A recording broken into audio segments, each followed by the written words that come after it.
is today suffering a fate worse than death. He is in Hollywood to make a movie. Even though he has already sunk to such depths as radio, he is Uncle Goodhart, hero of an afternoon program, the Magnificent Montague feels that by merely being in Hollywood, he has deserted the theater and sold his soul to the devil. Not even the fact that the picture he's going to make is Shakespeare's Macbeth can soothe his guilty and tortured mind. It is morning in the little bungalow the Montagues have rented in Beverly Hills. Lily, his wife and one-time leading lady, and Agnes, the maid, are up, preparing for the great man's first day at the studio. Take it easy, take it easy. The Hollywood residence of Edwin Montague and Lily Boehm of East 61st Street, New York. Agnes, the maid, on this end. What do you want? Oh, Empire Studios? No, Montague ain't up yet. What? You want me to wake him up? At 7 in the morning? Are you kidding? I'm too young to die. Does he like California? He's nuts about it. He hides under the bed all day until the sun goes down, then he gets up, screams, and goes back under the bed. Huh? Okay. Who is that, Agnes? The studio. They say your husband's due for his makeup and test at 8 o'clock. They're sending a car for him. Oh, I hope he gets there this time. He's been stalling them off all week. Oh, Edwin is so miserable. He certainly is. Now, Agnes, they talked him into doing the picture, and he feels he's committing treason to the New York stage. That ham. Agnes, remember, he's my husband. Okay, Mr. Ham. Please, we must help him through this mental crisis. Edwin's never forgiven the movies. He thinks when they came in, it was goodbye theater. And here he is making a movie. Goodbye movies. Why, Agnes, Edwin will be wonderful in the movies. Why do you think the picture companies were so anxious to sign him? Because their backs are to the wall. That big loud mouth of his. The only voice left in the country that can be heard in the movie theaters above the crackling of the popcorn. Oh, now, Agnes, think. What can we do to make Edwin happy here in Hollywood? I know. Let's sneak out tonight and burn the city to the ground. Agnes, dear, if I tell you something, will you promise on your honor never to breathe a word of it to Edwin? If he finds out, he'll be furious. What is it, honey? I like Hollywood. So do I. That's sunshine. Every afternoon I plunk the carcass down on the patio and let it splash all over me. I tell you, if you close your eyes, it's hard to believe you're not at Coney Island. And imagine having a little garden. Everything grows so fast out here. Maybe that's what's bothering Montague. He's afraid his beard will start bearing fruit. Oh, Agnes, stop being silly. No kidding. On chilly nights, I want to put a smudge pot under it. Now, please, Agnes, don't mention his beard. Hasn't he had enough trouble out here with everybody mistaking him for Gabby Hayes? Poor Gabby. Poor Gabby. I wonder when Edwin... Oh, no. Edwin's up. Every morning, the same thing. He opens his eyes, and then he realizes he's in Hollywood. You'd better get him his breakfast. The studio car will be here for him. Oh, hurry. He's doing his morning vocal exercises already. The voice of the turtle. Good morning, Lily. Good morning, Agnes. Good morning, Gabby. Down, Agnes, down. Be good, Agnes, or I'll go out in the backyard and dig up all those bones you buried.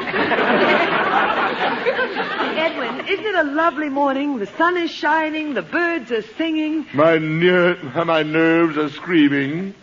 Edwin, look out of the window. It's midwinter, and the flowers are in bloom. A warm breeze is blowing. The trees are waving. Ah, yes. All nature seems to have blended into one glorious symphony and is whispering to me, "Hey, stupid, what are you doing out here? Get back to New York." Boy of the Golden West. Agnes, why don't you go down to the railroad station and meet a train head on?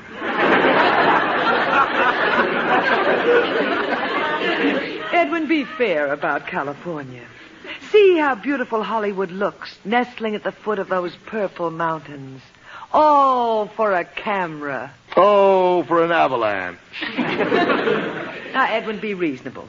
Now try and enjoy yourself. Lily, I must admit, for the first time since I came to this land of the Nutburger, I'm happy.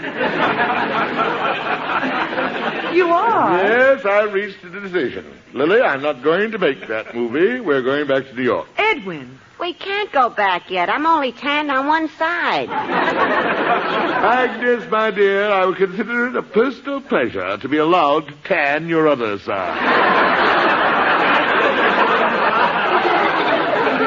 Edwin, you're not serious. Lily, I can't do it. I cannot be a part of this celluloid siren that has lured the public away from the theater of Shakespeare. Abbott and Costello have taken the place of Romeo and Juliet. But, Edwin, they're counting on you. Never! The voice of Montague that has echoed in so many theaters the golden lines of Shakespeare, to be or not to be, that is the question, will never be able to say he went that-a-way.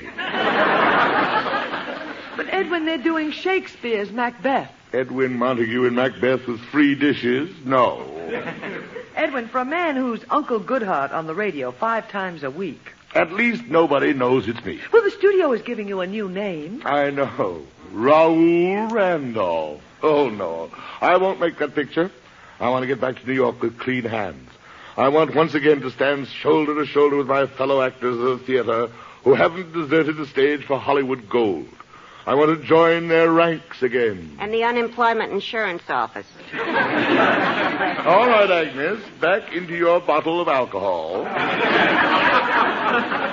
Edwin, you have to make that picture. You signed a contract. Never. Let them sue me. Let them take all my worldly possessions. Some possessions. A bust of Shakespeare and a pair of torn tights.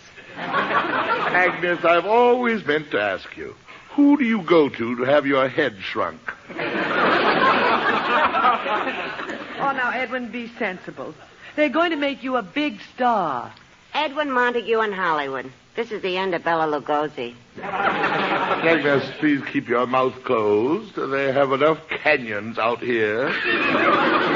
Edwin, you signed a contract and you're going through with it. Montague, what are they doing to you? They're like vultures descending on a dead horse. A dead horse. That reminds me, breakfast is ready. Hello, breakfast by Agnes. It's game time. Here's where I play hide-and-go-seek with Tomaine. Oh, now, hurry, Edwin. The studio is sending a limousine. And don't forget you have your Uncle Goodhart broadcast this afternoon. The movies and radio, all in one day. Oh, what a rogue and peasant slave am I. Take the mirrors out of the house, Lily. I can't look at myself. Lucky you. Agnes, my dove, why don't you go out, find yourself a nice young man, and work out a suicide pact? Now, Edwin, get ready. Lily, I can't face it alone. I want you to come with me. Oh, I can't, Edwin. I want to do some gardening. Gardening? Her husband's poor body is being broken on the rack, and she is planting petunias. Lily, where's your heart? Oh, please, Edwin, I'd rather not. Lily, I understand. You who have remained true to the theater. You who have refused Hollywood offers so many times in our long career. You can't bear to see my vile degradation. Your once proud husband, a movie actor.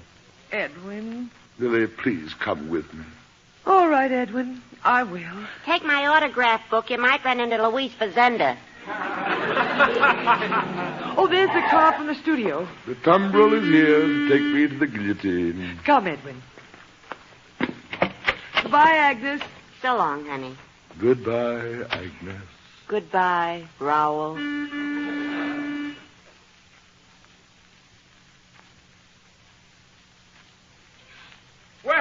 Well, Raoul Randolph, you're here. Welcome to Empire Pictures. Thank you. I'm Speed Cochran of Publicity. This is my wife. I'm glad to know you, Mrs. Randolph. Well, I'm not Mr. Stiles Fenton, Mr. Big himself. He wants me to bring you right in to see him. This way, please. Lily? You go in. I'll wait here, Edwin. Right this way. We'll barge right in. Well, Stiles, here he is. How do you do? Raoul, baby, you got here. Raoul. Mr. Fenton, my name is Edwin Montague. It is a name that is still remembered and revered by thousands of theater-goers. I would appreciate it. Sure, anything you say, Raoul. Remember, I'm behind you. You're my baby. We're going all out on you. You're going to be a big star. You've got Empire behind you, baby. Sound good to you, sweetheart? Mr. Fenton, from your conversation, I don't know whether you're planning to make a picture with me or take me to Niagara Falls.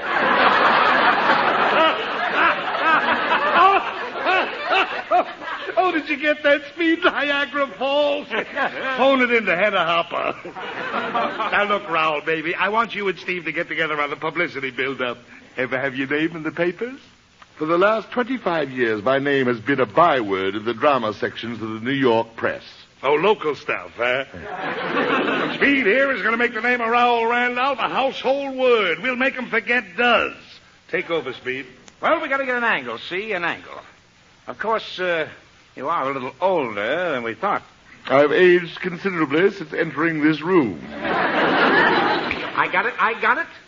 Raoul Randolph. Older than Pinza, but he's still got that springtime in his heart. Great. That's it. Put that on the teletype. Rush it right over to Luella. Luella who? Luella who? Look, baby, don't even say that in a joke around here. Oh, what I said. Are you married, Raoul? That was my wife I introduced you to. She happens to be the famous Lily Boheme of the New York stage. Oh, you're married, huh? Well, we'll hush it up. Hush it up. Sure, baby. We got to make the housewives feel you're available. Look, sweetheart. Is this a motion picture studio or a Lonely Hearts Club? Lonely Hearts Club. Speed, punch that up a little and shoot at the windshield. You might blow it up into a whole column. Things I never knew until now about Raoul Randolph. We got to get a romantic angle. I got it. We'll cook up a hot romance between you and Marjorie Main. Me and Marjorie Main? I'm dying to see the stove that's going to be cooked up on. Now we got to get moving on some pictures, see? Did you bring your bathing suit with you? My bathing suit? Yeah. I'll take you out on the back lot for some stills for the fan magazines. You know, human interest stuff. Chasing some bathing beauties around the pool. Maybe one of them trick pictures, your head on a girl's body. Shows you're human, not one of them stuffy highbrow actors. We want to get you down to the public level.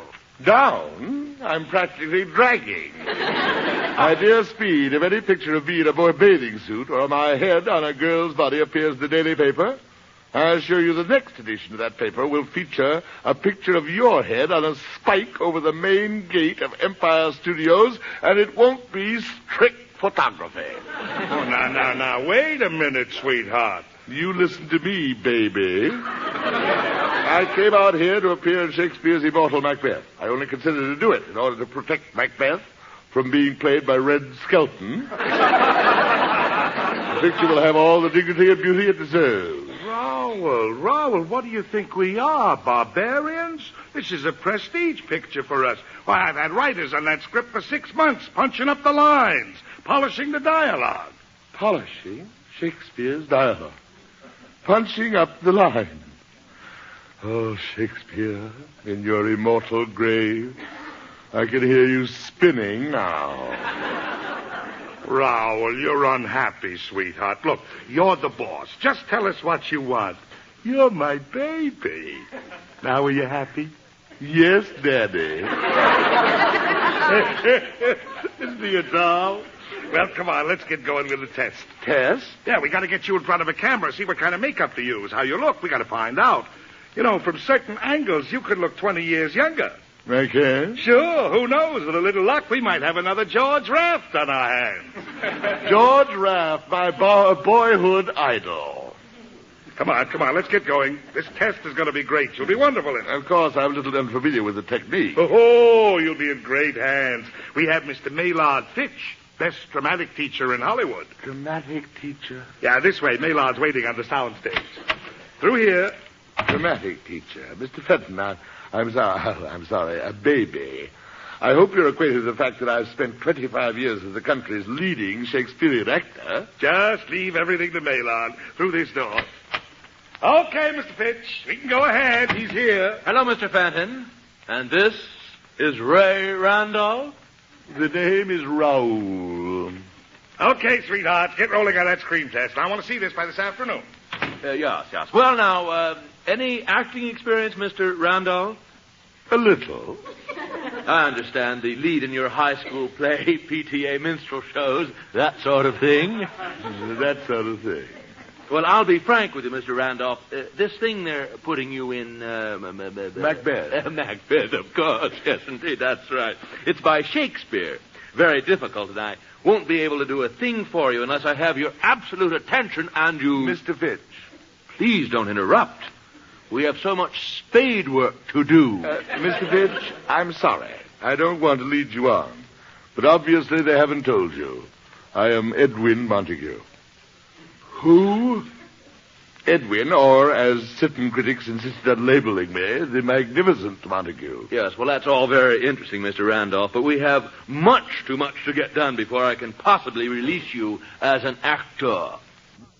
You will release me as an actor. Mr. Fitch, you are a follower of the drama, and the name of Edwin Montague means nothing to you? Absolutely nothing, but of course I'm no judge, Mr. Randolph. I haven't been in touch with the little theater movement in years. More interested in professional actors now. Well, shall we get on with it? Let me hear your voice. I want to see if there's anything to start with. Now, say, how now, brown cow? You see, I want resonance, but I'll explain to you what resonance means later. Just now, how now, brown cow? Now, don't be nervous. I won't bite you. Shall we? How now, brown cow? Again. You are a stupid jackass. Mr. Randolph, as long as you continue these schoolboy pranks, I cannot help you on the rocky road to being an actor. Mr. Fitch, you, as low and dismal a specimen of humanity as I've ever seen outside of a snake pit, you are going to make me an actor? Mr. Randolph, it is not my practice to impress students with my theatrical background. I find many times that it overawes them. But in your case, may I acquaint you with the fact that prior to coming to the studio, I had spent 3 solid years with a Pasadena community playhouse. Really? And before that, I was senior dramatic coach at Hollywood High. Oh, master, I will never doubt you again. I should think not. Now we have to make the test. I have selected the scene from Macbeth. You see, it's Macbeth with Lady Macbeth. Now, where Macbeth has just murdered the king and his conscience starts bothering him. Now, you see, in this scene... You mean... Methinks I heard a voice cry, sleep no more. Macbeth... No, Raoul. No? No, this way. Methinks I heard a voice cry, sleep no more. Ta-ta-ta-ta, ta-dee-ta-ta, ta-ta-ta-ta. Rhythm. Ta-ta-ta-ta-ta-ta. That's exactly it. You got it. Now, let's do the test and get it over with. Get the cameras ready. Lights. We're ready, Mr. Randolph. I shall take Lady Macbeth's part. Oh, no, you won't. No. Where's the door? Raoul! Lily, will you please step into the studio? Lily? My Lady Macbeth, Lily Boheme, who happens to have played the role opposite to me for 2 solid years in the Belasco Theater on Broadway, where we set a new record to the wild acclaim of all the New York critics. Well, what is it, Edwin? Lily, we're doing the murder scene, Act 2, Scene 2. Oh, no, Edwin, please, don't ask me to do it. Lily, I know how strongly you feel about movies, but, Lily, this is just a test. You must do it for me. Oh, Edwin. Well, all right. All right. On your toes, Lily. This is an event. We, who have performed Macbeth before the most critical audiences in the world, must today rise to new and glorious heights. Today, Lily, we are performing before Mr. Maynard Fitch of the Pasadena Community Playhouse. And Hollywood High. Let the camera roll, Mr. Fitch. We are ready. Very well. Here are the scripts. Scripts? Pox on your scripts. Do I, Edwin Montague, who spent 25 years steeped in the immortal Macbeth, need a script? Take it away. Get ready to roll. We'll take it right after where I, Macbeth, have killed the king and come to you conscience-stricken. We're ready. Cameras, roll them. Go ahead, Lily. These deeds must not be thought after these ways. So, it will make us mad. Methought I heard a voice cry, sleep no more. Macbeth does kill sleep. Murder sleep, Edwin. A murder sleep. Sleep that ravels up the knitted sleeve. Knits up the raveled sleeve. And knits up the raveled sleeve of woe. Of care. Of care. The life of each day's death. The death of each day's The life. death of each day's life. That's it, Mr. Randolph. Thank you. And he wanted me to use a script. Thank you, Lily. Thank you. I'll wait for you out in the hall, Edwin. Well, Mr. Maylord Fitch, did that come up to the high and lofty standards of drama of Hollywood High? Well, that was quite an interesting interpretation of Shakespeare, Mr. Montague. However, I personally... I know. Ta-ta, ta-ta, ta-ti, ta-ta, ta-ti. Well, Raoul, baby, did Mr. Fitch show you how we do things here? Oh, yes, he gave me an excellent idea of how you do things here. Good man, isn't he? He was with the Pasadena Community Playhouse, you know. They had to fight like tigers to get him. Who was after him? Compton Junior College? Compton Junior College. Where's Speed? I'll have to have him shoot it over to Cindy Skalski. Here he is. Speed, you got the song? Right here, Styles, and they're terrific. Good. Look, Raoul, sweetheart. The boys just came up with some terrific songs for the picture. Want you to run through them. What key do you sing in? Songs for the picture? Well, you can't do a musical without song. Shakespeare's Macbeth, a musical? In Technicolor. I told you we're going all out. Get these songs. Wait till they hit the jukeboxes. Hoo-ha! What's that one, Styles? The one I like? From the battle scene. Yeah. You mean, I will not yield to kiss the ground before young Malcolm's foot. Before my body I throw my warlike shield. Leon Macbeth. That's it. Macduff, isn't that Macduff. it? Yeah, Leon Macduff, yeah. That's it. Now, here's what you sing. Hit it, Speed. Go on. Dum-tiddy-yum-dum-dum. Baby, I like your style. Baby, I like your stuff. But if you want that love from me, lay off Macduff. Oh, Got you right between the eyes, didn't it, Raoul? not quite there. Oh, get this one. You know, the whole play, Macbeth, takes place in Scotland. So I had been led to believe. It's that thing about Birnam Wood. The immortal line. Though Burnham would become to Dunsinane, and though a pole... Now, get this. You see, as a little Scotch number, you in kilts. Speed. Dum-tiddy-yum-dum-dum. Though Burnham would come to Dunsinane with my lassie by my side, it's a brobrach moonlight. Oh, no, stop. I know, Raoul. You don't have to tell me. You want to know if we have a ballad for you. Yes, my ballad. Where's my ballad? Wait till he hears this. That's Pete, the dagger scene. You mean, is this a dagger that I see before me? The handle toward my hand? Come, let me clutch the... That's it. Now get the picture. You standing there with Lady Macbeth on the veranda in the moonlight. And then you sing your ballad. Take it, Speed. Dum-tiddy-yum-dum-dum. Is this a dagger that I see before me, or is it you? Oh, Lady Macbeth, come let me clutch you in my arms. Oh, stop. Are you gentlemen serious? Surprised, aren't you, sweetheart? Thought this was going to be just another one of those little bee pictures, huh? We're going all out for my baby. Now, for the title of the picture, we're leaving it all up to you. The title for Macbeth. Yeah, we boiled it down to two. Do you like this one? Lady Macbeth was a lady. Lady Macbeth was a lady. Yeah, personally, I like it. It has dignity. But if you've got a dirty mind, you can make your own meaning. Fine. Let me throw this one at you. Lady Macbeth has her fling. Lady Macbeth has her fling. Yeah, you know, Scotland, Highland fling. It's too subtle, I guess. It'll go over their heads. Cross that one out, Speed. You see how we do things out here? Gad. Something bothering you, baby? Oh, no, I'm fascinated. Go on. Oh, wait till we deck you out in that costume, that Texas Ranger outfit. A Texas Ranger in Scotland? Yeah, you see, in the first reel, you and Lady Macbeth, we're getting Esther Williams, you know. Yeah. Yeah.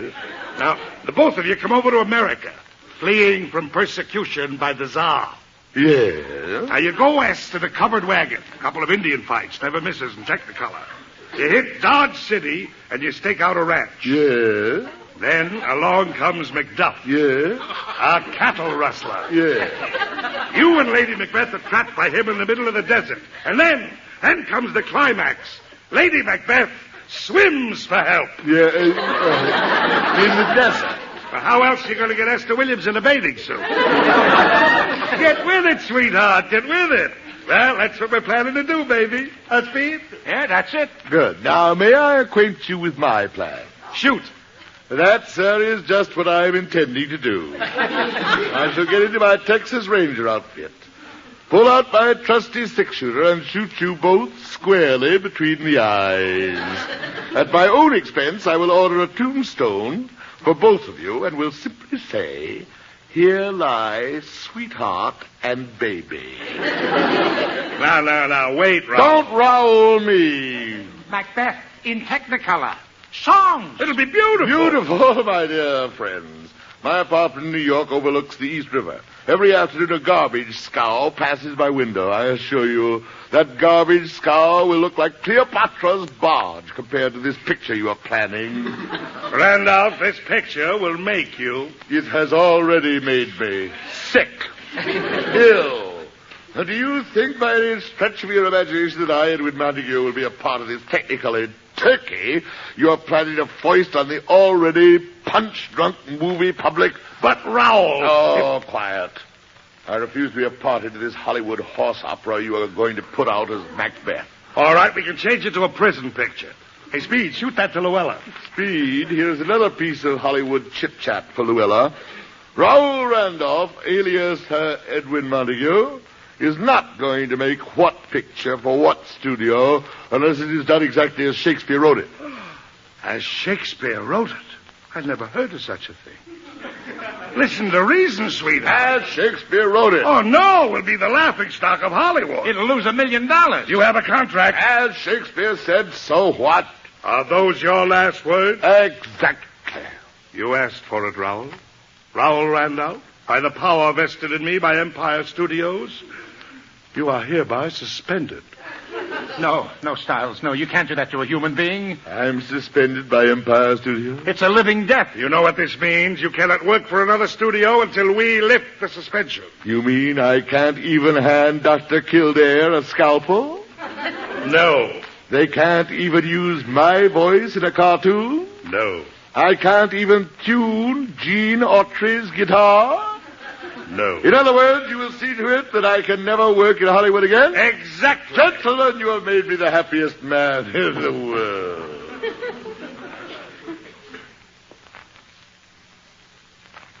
East side, west side, all right. Lily, I've got my shirts all packed. New York, here we come. Edwin, this is ridiculous. We came 3,000 miles, and now we're going back. But I go back an honest man with clean hands. I have refused to despoil my beloved Shakespeare. Edwin, maybe they'll listen to reason. Reason? This is a fine how do you do. Here I am going back to New York without a tan. My friends are going to think I spent the winter in a newsreel theater. Agnes, the minute I'm on the train for New York, you may bask in the sunshine of my smile. The sunshine of your smile. That'll be a day. Here are your Hollywood sports shirts, slacks, and moccasins. Where'll I put them? In the incinerator. Burn them. On the way to the station, I shall fling the ashes into the lobby of Grauman's Chinese. Hate to leave my little garden. I was just planting my geranium. Lily, when we get back to New York, knowing dear Agnes's house cleaning, there will be dirt enough to plant them in my den. We've rented this house for a month. The landlord can use the money to finally put a roof on that living room. Edwin, I keep telling you, that's the patio. Who cares? We're going back. East side, west side. Come in. Raoul, baby, you're still here. We got here in time. Gentlemen, don't tell me you came all the way here to tell me that you have a new jump tune called Stompin' with Macbeth. Mr. Randolph, I come with great news. Tell him, Stiles, tell him. Mr. Randolph, brace yourself. Here it comes. The suspension has been lifted. Oh, no, you can't do that to me. We were fools, Raoul. We hadn't seen that screen test you made with your wife. With my wife? It's dynamite. We want you two together. Ha ha, what a team. We are not going to do that song and dance version of Macbeth. What, Macbeth? You were right on that. We're not doing it. You're not? We've got something greater than Macbeth. We have plans for you and your wife that'll make you the greatest acting team in history. Oh, Edwin. Lily, acting together again. I'm so excited I can't see straight. Our studio has $1 million property. For 20 years we've been trying to get the perfect couple for it. You're it to a T. They're perfect. What is it, Romeo and Juliet? Bigger than that. Caesar and Cleopatra? Don't make me laugh. It's bigger than that. Can't. Wait till this announcement hit the world. Empire Pictures proudly presents Mr. and Mrs. Edwin Montague in... What is it? Jiggs and Maggie.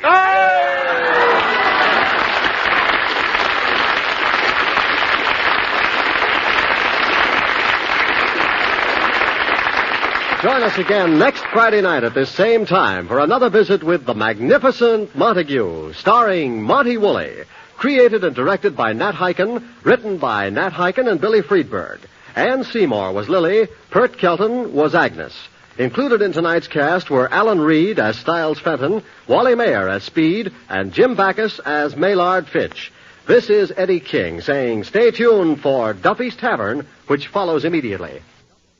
This is NBC, the national broadcasting company.